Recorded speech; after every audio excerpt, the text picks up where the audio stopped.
What's up, everybody? It's your boy Adrian Beatus' son, aka Mike Vick Sittler, coming at your bedside for a week 2 commish vid. Obviously, I'm still pretty hot and bothered, mostly bothered about this AP scandal.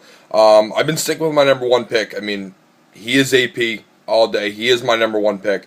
So I've been trying to stick through him this whole ordeal. I'm defending him on social media. Calling out the critics, this and that, and I do refuse to change my stance on this.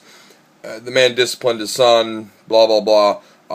If AP, however, gets suspended for the whole season and I drop him from my fantasy team, well then fuck that. He ain't on my team no more, therefore I'm not, defending him. But let me just say, Josh Gordon's a goddamn dirty doper. I don't care about him anymore since, I dropped him and he got picked up. AP, though, still on the Belichick Yourself roster, a.k.a. still someone that I need to defend. You got to stick by your team.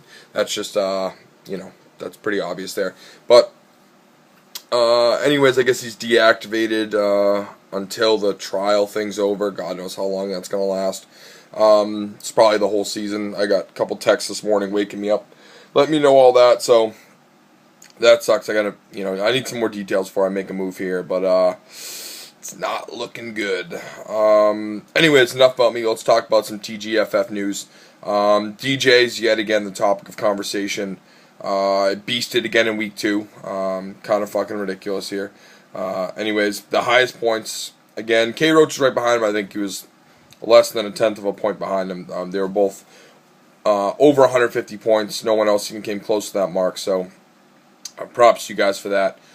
Week 2, chock full of injuries. DJ, of course, putting up 150 points, avoided all of those injuries, all the injury bug. But, I'm still hesitant to see how long his domination will last. A true test, well, another big test, is going to be against Bye Felicia, Kev's team this week. Let's see, he's got the high-powered offense again, did pretty well last week. Lost Mark Ingram to a hand injury. I think he's out for like a month or so.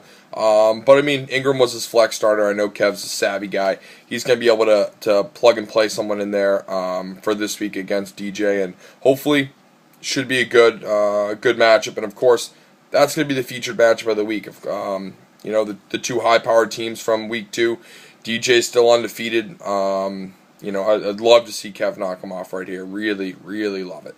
But, you can't always judge a book by its cover.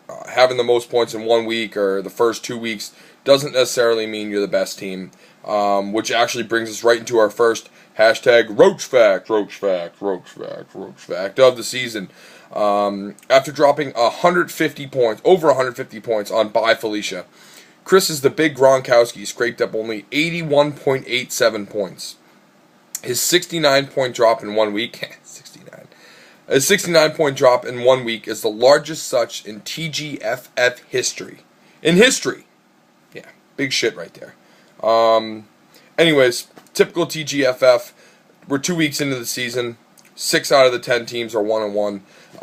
It's kind of probably going to be like what we went through last year, where all the teams are right in the middle, fighting for playoff spots. Got to have the most points, this and that. So it's going to be pretty intense. Team Rigbone is definitely going to be looking to rebound against Austin this week. Antonio Gates, he just picked up. He's going to need him to put up big numbers. Jordy Nelson, if he can put up the same numbers as last week, that's really going to help Rob. But, it's going to be a struggle for him. I think he's, you got to get out of there somehow. So we'll see. We all know anything can happen in fantasy, so we'll see how it goes this week. Other than that, injury bug has bitten most teams in the NFL and in fantasy. Obviously all us fantasy owners got to make the adjustments on the fly. It was a big waiver week. Saw a few guys get nabbed up. So, this is really what it comes down to. You can draft a great team, but it all comes down to the mid-season adjustments. So, we'll see what you guys got there. Sticky too. Oh God, feel bad for that kid. He lost. AJ Green's out for a few weeks. I heard he's come back week 5 against the Pats. So we'll see how that goes. He lost Ryan Matthews 4 to 5 weeks of that MCL, and Jamal Charles high ankle sprain. I've had one of those myself. I'm not Jamal Charles. I'm not black. I'm a little heavier than Jamal. My 40 times a little bit slower, but I've had the high ankle sprain. Real tough to come back from. It just lingers. So that's real tough. We'll see how that goes. But rough, dude. Real rough. Yeah, I think that's it. That's all we got for this week. So, as always, go Pats, fuck the Jets, fire Goodell, and of course, thank God for football. Peace.